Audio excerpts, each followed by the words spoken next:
हुकूमत ने पेट्रोलियम मसनूआत की कीमतों में इजाफा कर दिया। पेट्रोल की कीमत में 4 रुपये 80 पैसे फी लीटर, जबकि हाई स्पीड डीजल की कीमत में 7 रुपये 95 पैसे फी लीटर का इजाफा किया गया है।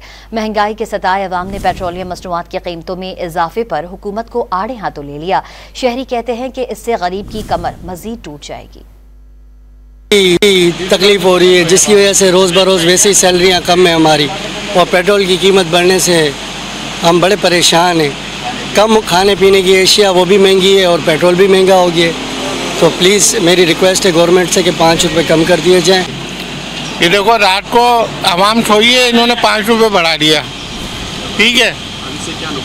इससे क्या नुकसान होंगे ये आवाम को पता है। एकदम से किराया बढ़ जाएगा, चीज़ें बढ़ जाएंगी। वो जब मैं पेट्रोल डलवाने के लिए आया तो मुझे पता चला कि ये 5 रुपये जो है ना पेट्रोल पे बढ़ गए हैं। इंतहाई अफसोसनाक बात है। ये गवर्नमेंट के पास कोई पॉलिसी नहीं है। रात को सोएं तो कुछ होता है, सुबह सोएं तो कुछ होता है। अब इसको देखें, जब अब पेट्रोल बढ़ा तो महंगाई भी बढ़ जाएगी। बड़े मुश्किल से वो कमा रहे हैं ना, तो बड़ा असर पड़ेगा ना इस पर मजदूर लोग पे। पहले दिहाड़ीदार लोग हैं, मैं खुद ही बैग के चलाता हूँ। रिलीफ मिलना चाहिए ना आवाम को, गरीब आवाम को। इससे पहले कौन सी ज्यादती नहीं की, ये हुकूमत ने 4 रुपये बढ़ा के और ज़्यादा बोझ डाल दिया है अवाम के ऊपर।